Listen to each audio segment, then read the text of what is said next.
Good afternoon and welcome to the third part of making your own printed circuit board, where today I'm going to do the etching process, and I'll describe in detail about that and the different options you have for etchants and stuff. So you'll need a few things for this part, obviously, and first of all is the board you wish to etch. So that will be your blank copper-clad fiberglass or SRPB or whatever board which you've applied etch resist to. Now for this particular one I'm making for the power supply that I've been making for a while now, I've used the toner transfer method. I've used the toner reactive foil over the top, that's the green stuff, and it failed on this third of the board, I think due to a lack of heat possibly. And I had to touch that up with a Dalo pen, so that's why it doesn't look that great, but whatever. I mean, it's all perfectly usable at this point as an etch resist. It doesn't really matter what it looks like as long as it's there. But you could be using the UV photosensitive method. You could have drawn the whole thing by hand with a pen or whatever. It doesn't matter what you've used. The etching process is all pretty much exactly the same regardless of that. So you'll need obviously the board, and you'll need something to put it in. So to that end I have a old ice cream container, which as you can see the board fits in perfectly. You need a container which is glass or plastic or some other non-reactive material, obviously non-metal, non-metallic, because the etchant is designed to corrode away metal. That's the point of it.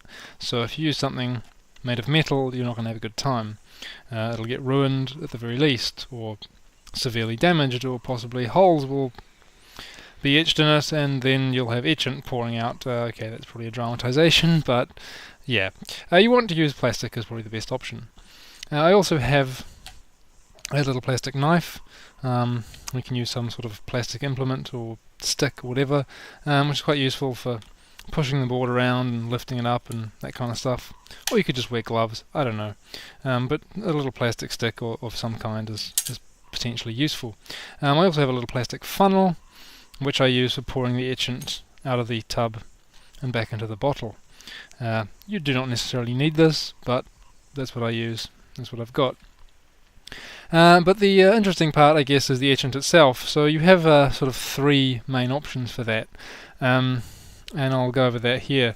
The first option you have, which is the most sort of well-known and traditional one, is ferric chloride. This is an old bottle from Dick Smith, which I purchased probably about 20 years ago, and which is thoroughly used up a long time ago, and I just use it for storing old etchant in. So yeah, you can still buy this stuff. Sometimes it's usually, I think nowadays they usually sell it in a dry form so that it's easier to ship, because they don't have to worry about so much stuff if it's non-liquid. But basically you just get little pellets of ferric chloride and you dissolve it in water, and it pretty much comes out the same as this, the pre-mixed stuff. Whether you can buy the liquid or the dry stuff is irrelevant, but most electronic supply shops will sell you ferric chloride, and that's a pretty good etchant and it works well. The only problem with it is that once it's saturated with copper, it sort of stops working and you basically have to throw it away, which can be annoying because then you have to go and buy some more, and we want to be cheap here, so you have a better option, which is I'll just go over soon. There is a second one, which is another common one, but I don't think as common as ferric chloride, and that's ammonium persulfate. You can also buy that usually, I think, or maybe exclusively in dry pellet form, which you mix into water, and that'll give you an etchant, which apparently is similar and works just as pretty much the same as ferric chloride. In saying that though, I have never actually used ammonium persulfate. Some people claim it doesn't work as well as ferric chloride. Some people claim that it's great. Obviously it's going to depend a lot on environmental factors. I don't know anything about it. I've never used it at all, but it is one that you can get. It is worth noting, I guess, that ammonium persulfate is not recommended by some certain photosensitive UV resist methods. The manufacturers will say don't use ammonium persulfate. I suppose it reacts with the etch resist and takes it off or degrades it or something. Not entirely certain, but just a note of warning for that. Check the instructions. If it says don't use that, then well, don't use that, use something else. You can use ferric chloride, or you can make your own etchant, which is what I've been doing most recently. And that you can make quite simply with two fairly available chemicals. And that is the hydrochloric acid and hydrogen peroxide. Now, the etchant you get out of that is called copper chloride or cupric chloride. I'm not sure of the exact technical chemical name for that, but I think cupric chloride is the official term. Basically, it's sort of similar to ferric chloride in the sense that ferric chloride is made with iron, but the cupric chloride is made with copper. And funnily enough, copper is what the circuit board is made of. So basically, the cupric chloride sort of perpetuates itself via the copper out of the off the circuit boards you etch, and you occasionally need to top out the hydrogen peroxide on it to keep it going, which is what I do. But apart from that, it's just sort of infinitely reusable, although it will slowly grow over time. I guess you can give it away to other people at some point if you wish, if you have too much of it. But to start with, all you need is some hydrochloric acid and some hydrogen peroxide. Now, this is listed as spirits of salt, and I bought this from a hardware store. It's also sometimes called muriatic acid, I think, or pool cleaner. This says it's good for brick cleaning, concrete cleaning, surface rust removal. It'll be under various different names, different things, but you can buy it at most hardware stores, I guess. This particular one says it's 383 grams per litre of hydrochloric acid, so I guess that's about, well, I don't know, 38% of hydrochloric acid to water, I suppose. I'm not sure. I'm not a chemist. But either way, that's one I've used and that's fine. This is 3% hydrogen peroxide. This is the cheapest one I could buy at the pharmacy. You can also get 6%, but you probably don't need it because this works fine. And that's what I've been using for several years now. Obviously, the ratio between the acid and the hydrogen peroxide will differ depending on the ratio of whatever you buy. There's a website which I'll link in the description that goes over very detailed steps of how to actually make it, how to look after it, how to keep the specific gravity correct and keep the levels all accurate and everything like that, which I've never actually bothered doing. I've just sort of got a bunch of etchant that I just use, and like I said, I just top it up occasionally with a little bit of hydrogen peroxide every so often. You don't really need much. As soon as it gets really dark and starts to sort of go from a dark green to almost blacky brown, I just put like one lid full of this in and it goes bright green again and keeps going. So yeah, it's very cheap to maintain. I mean, buying this acid here and buying this is, I think, this is $3. This is $17.50, $17.90. It's about the same price as it was to buy this, and this has lasted much longer. You can just basically buy more bottles of this and just keep topping it up. So if you are looking at using this over a long period of time, I would say cost effectively it is better than buying ferric chloride. I don't know if you can regenerate this the same way with hydrogen peroxide. I don't think you can. I think I may have tried it and it didn't do anything. But the other levels of this may have been completely off, and I wasn't able to check them, so I don't know. So I haven't bothered with that anyway. But basically, yeah, like I said, that's basically the basic idea to it. You just need these two ingredients, easy to get, fairly easy to get, and yeah, there's a lot of detail in the website which I'll show because I can't exactly remember everything about this, and it will depend on whatever ratio of whatever you've got, the percentages and all that. So sort of figure that out yourself. I can't be sure what anyone else will buy, so that's just how it is. Anyway, so the basic steps to that, once you have your etchant, is to pour it into the plastic container with your board. You don't need a huge amount really, just enough to cover it, and then you can just sort of slosh it back and forth, and it just eventually washes all the copper off that isn't protected by the etch resist. Now, I'm not going to do it on the bench here, I'm going to do that outside, so I don't want to get any fumes around. That's a good point to note as well, actually. This hydrochloric acid obviously is quite corrosive. Don't store this anywhere near anything metal that you value, because it will corrode it in some way. The fumes can get out over time, and they'll corrode the. Same with the etchant itself. Don't store the etchant near anything like that. I wouldn't store this on my workbench because it would start to corrode metal things around here, so that'd be a bad thing. Keep it in your shed or somewhere like that, nowhere near anything important. Along with the etchant, and obviously don't eat it, don't get it on your skin. If you get it on your skin, wash it off with water as soon as possible.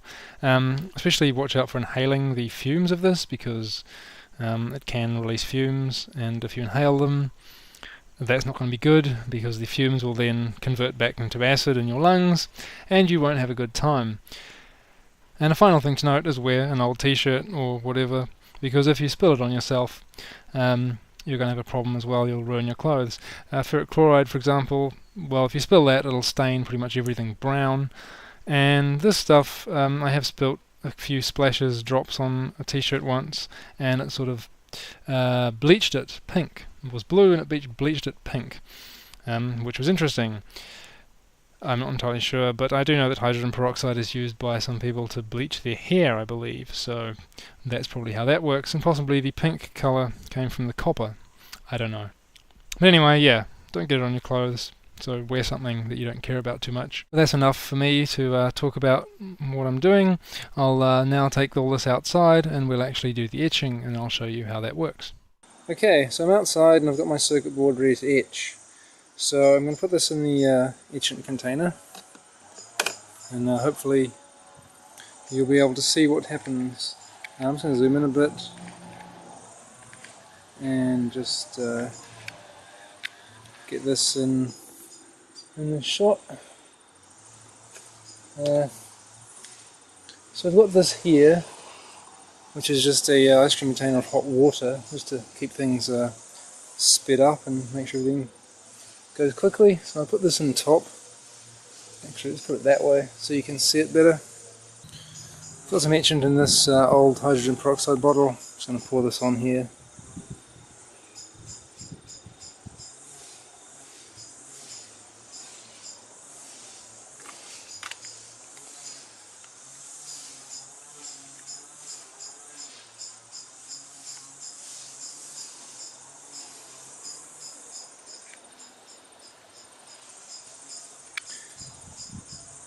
And you should be able to see it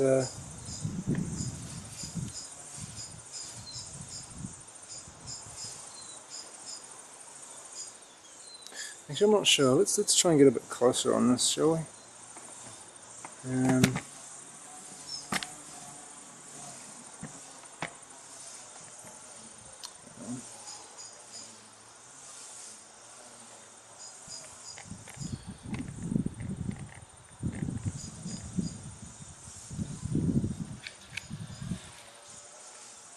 Might be a bit better.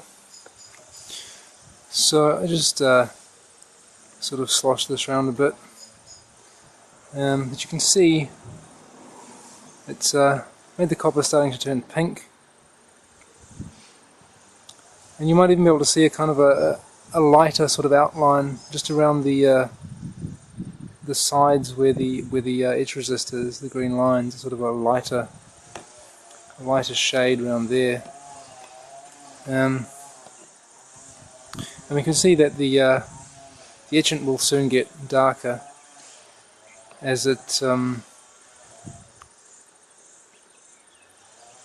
etches and fills up with copper. So basically, there's not really much to it. Just to swirl this around over the surface. And now we can see it's already starting to get a lot darker than it was when I first poured it in. And that'll just keep going.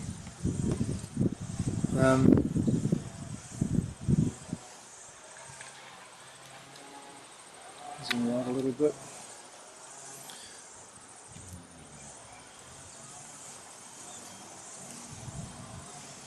So yeah, you can do this like in cold, just as it is, but it won't be that fast. It probably takes about 15-25 minutes if it's cold. So I just put it on top of a tub of hot water, and that speeds things up a lot.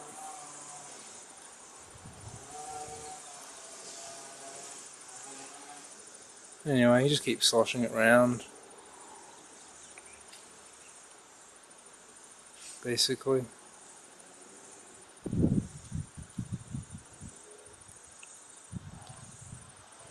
And it won't be obvious immediately that much is happening, because the surface area is quite large, and so it takes a while to sort of start going. But we can see that the etchant is definitely getting darker than it was. It's starting to get more browny sort of coloured. So it's definitely taking on copper. And typically these things will start etching sort of around the edges and in the thinner areas first, and the thicker areas of copper will go last. So yeah, you just got to sort of wait until everything's done, basically. But being an older board, quite an older piece, like I said, probably from like the 70s or 80s maybe, probably is thicker copper on this board than there would be on modern stuff, possibly. Because obviously the copper has become more expensive over time, so this one may take longer to etch than a more modern one. And also there is more surface area of copper on here, just given the nature of the design. It's not a tightly packed design, there aren't big ground planes covering most of the board or anything. This one will take a while because it's a large one. But the funny thing is, it sort of it kind of seems like it's doing nothing for quite a while, and then suddenly it kind of all just starts to go at once, because the copper gets thinned down until it's really thin, and then you start to see the board through the copper as it starts to finally get dissolved away, and then it becomes really obvious. But it's not always apparent immediately.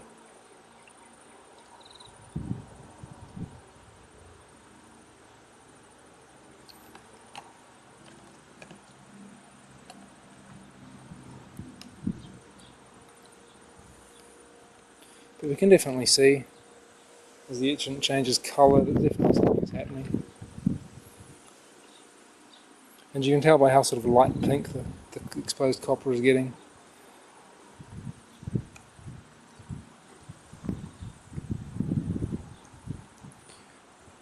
If it starts to get dark again instead of getting lighter, then you know that it's sort of just redepositing copper, I think, and not working properly.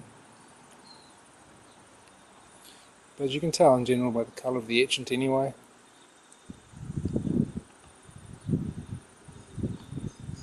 So I'm just going to keep going.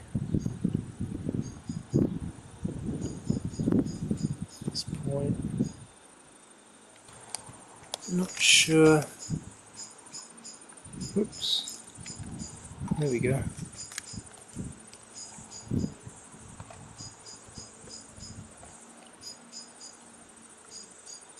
I think this one is quite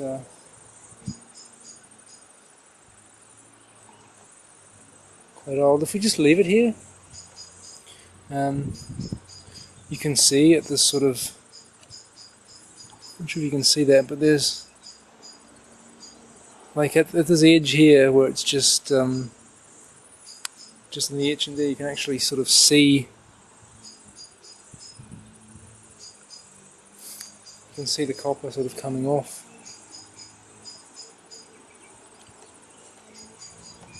Sort of dissolving into a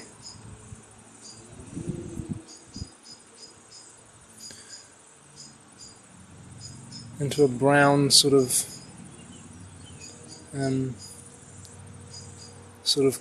wash in the etchant. I'm not sure if the camera's showing that, but I can try zooming in a bit more.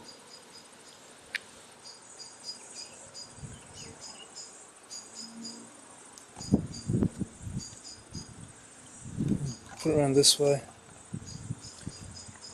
Be able to see. Is that in focus? Not sure if that's in focus.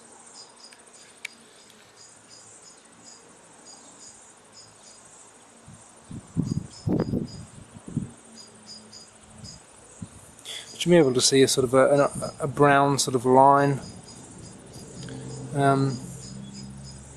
there, if this is showing it up. You can actually like see the copper coming off at that point, so you know it's doing something. But to make sure the whole thing gets covered, yeah, I'm going to have to just slosh it around and let it do its thing. And hopefully my camera doesn't run out of power. It's I just charged it, it's going down pretty quickly. I think that might be due to the heat. Too much sun, maybe.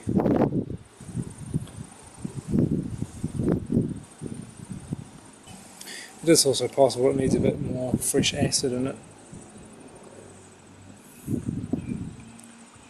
But I think I can see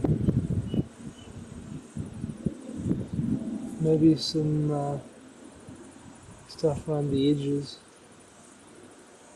might be starting to go, so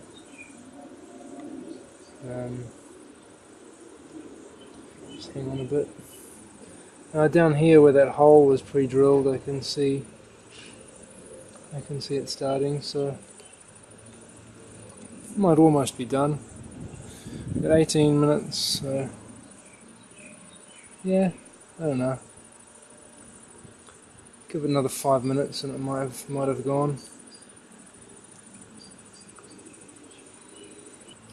This is where it would probably be advantageous to actually look at that website I was talking about and possibly start getting into actually measuring the properties of the etchant and seeing what sort of state it's in, and whether or not it needs to be adjusted. But yeah, maybe I'll do that in a later video. I think you need to get a couple of tools for that to check the specific gravity and stuff like that, so I'm not sure if I have those. Yeah, I'm starting to see some of the board showing through around the edges and around that hole.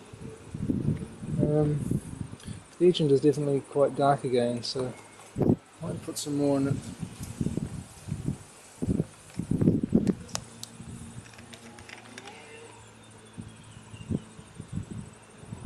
I think it's working, it just has to, there's a lot of copper it has to take off. I'm going to add some more acid I think to this and just see if that makes any difference. It may have been diluted a bit much, so get a little bit of that.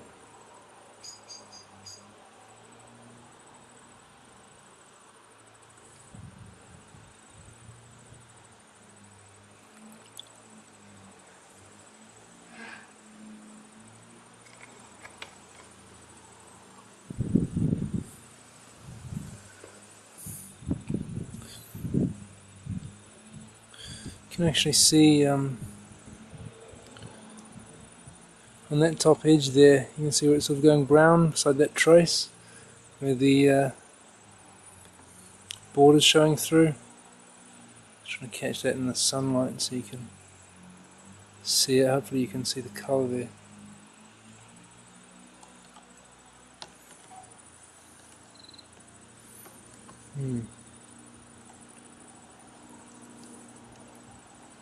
Smells a bit stronger than it was,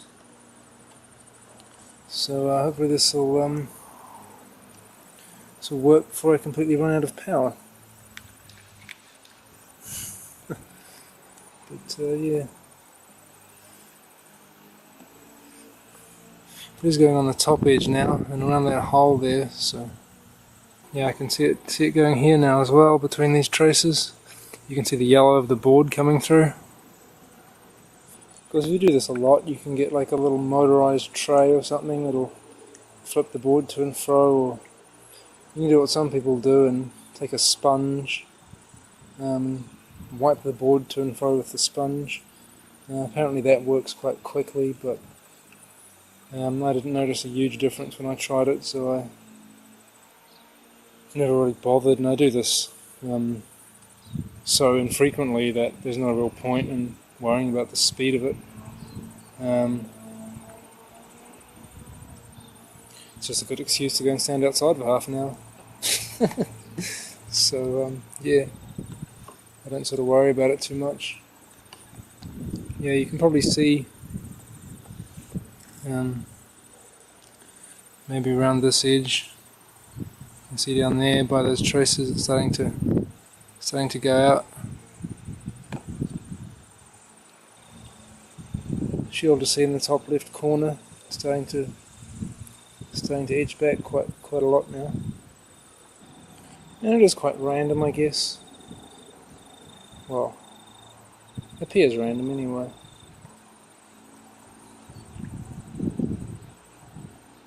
The copper thickness is going to make a difference. The thickness probably won't be the same across the entire thing, so also if you sanded one area when cleaning it or something a bit more than another, then that'll probably etch first. Anyway, the faster you slosh it around, the faster it washes the etched copper away, and the faster the copper underneath can get etched, which is always a good thing. Of course, near the end you get the sort of exponential etch time, I guess, because the less copper left, the faster it etches. So as more copper gets taken off, it will start to go faster.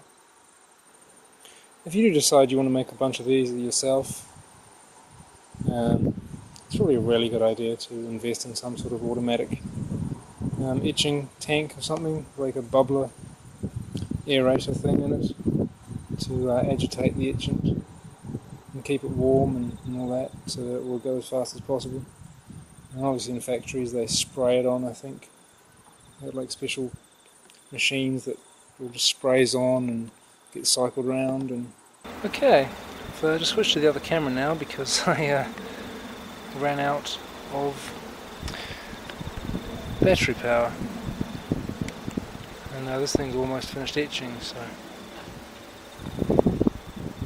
I thought I'd better hurry up. It's just a small bit in the middle now, and over on that side there, as you can probably see, so just about done.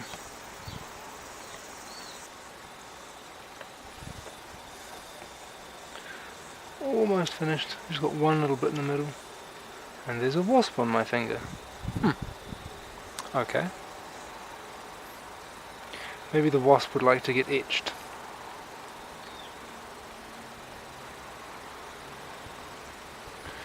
Alright. Let's see.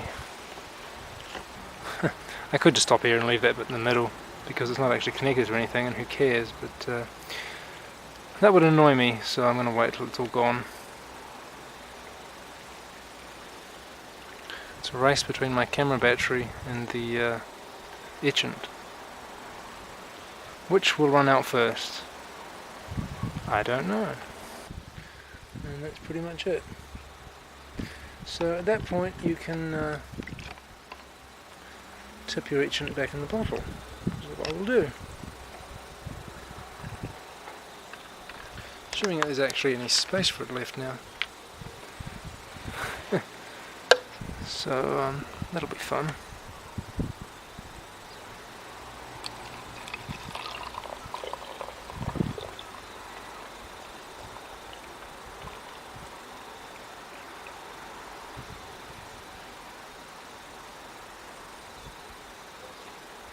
Oh no, it's fine, there's heaps of room.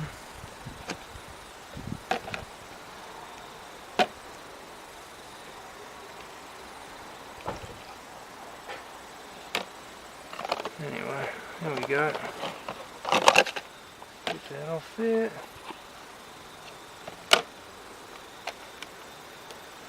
And now we can just wash it all off in the water here. So I'll tip this in here.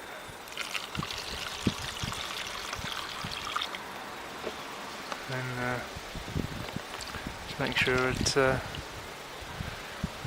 now all washed.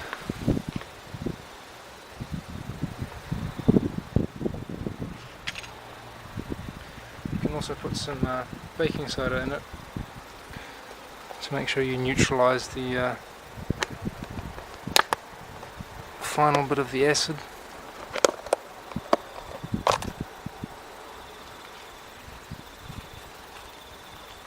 Just going to put a little bit of that in there.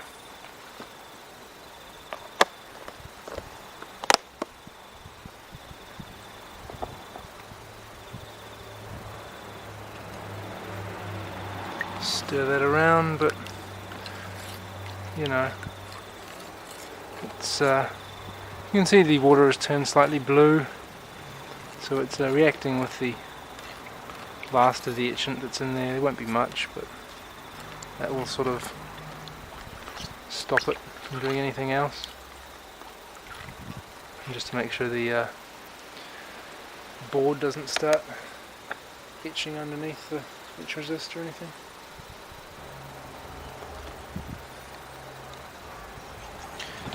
Time to just rinse the board and clean off the etch resist, and then we can drill it and tin it or do whatever you need to do to protect it from oxidizing. So it's pretty much that. Just put that in the water there. If I zoom in, you can see the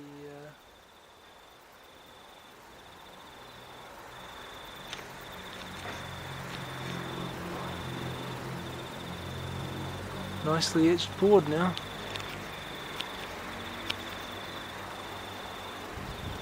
Look at that. Perfect. This brown mark around the edge, that's not copper, that's just old age. That was the original cut edge of the board, so that's where it's been exposed to air for 20-30 years or something. Whereas this edge here was the piece I just cut, so that's clean, so that's nothing strange. There we go, it's all done. Okay, so unfortunately that didn't go as well as I'd hoped. My phone, which was recording audio with my other microphone, decided to bail out on me and lost everything I recorded, so I had to fall back to the inbuilt microphone on the cameras, which unfortunately isn't as good and picks up much more wind noise. So yeah, sorry about that, but hopefully it conveys the misguided ramblings of half an hour in the sunshine. Yes, I'd be completely understanding if you skipped over that whole part. But there we go. So that's the finished board. I've cleaned all the etch resist off. I used basically acetone to get rid of everything there, and used the sandpaper on the harder bits. The daylight pen is a bit harder to dissolve, and then I of course sanded the entire thing just to get it all really nice and clean and nice and smooth, and everything's really good. I didn't get any footage of that, unfortunately, because my cameras were all recharging, but it's not really that difficult. You just pour acetone all over the board and let it dissolve, soak in, and start dissolving the toner, and then you can just wipe it off with a paper towel, sand it down if necessary, and then basically just rinse it off completely with water, and put it on some... I fold it up in some tissues and that, and just it lets it dry out, and then basically you've got perfectly clean copper, and as long as you don't touch it with your fingers, it'll stay usable for quite a while. In fact, you don't even have to tin it necessarily. You could just use it as is, and that'll be perfectly fine. But in general, you do want to tin them or cover it in some sort of lacquer or something. But you could use it completely bare if you wish to. Assuming it was clean and there wasn't any grease or anything on it, it would actually last quite a while and wouldn't necessarily corrode or anything, as long as it wasn't dirty or had anything on it that was corrosive. But personally I like to tin them, so that's what I'll be doing with this one. I also do prefer to drill the board before I take the etch resist off, because it makes it easier to see the contrast between the black and the board rather than the sort of light copper and the board. I kind of figured that this would take a long time, so I didn't want to leave the etch resist on with potentially any etchant sort of trapped in it. It kind of can happen, especially with the toner transfer stuff. So I did that once before and ended up with a really badly pitted board, which I had to sand a lot, and even then it still wasn't perfect. So you do want to clean the etch resist off as quickly as possible before you do anything else with it. So I've just done that now, and I'll do the drilling later and all that stuff. Yeah, it's come out really well. So that's the process for etching. Unfortunately, yeah, the footage of that wasn't that great, but hopefully it served its purpose and was informative and just show the general idea of how it all works. Yeah, I do need to sort of get more scientific about taking care of my etchant. I don't think it's in a great state at the moment, the stuff I've got. I have various bottles of it in various different states of disarray, but like I said, I hardly do this very often, so I don't sort of really bother kind of taking the time to do anything with it, so I just sort of throw a bit more hydrogen peroxide in it and it kind of ends up working anyway. So I'll see you in the next video when I get around to drilling and tinning this, and then it'll be done and I can assemble it and hopefully get that power supply working. So I'll see you next time.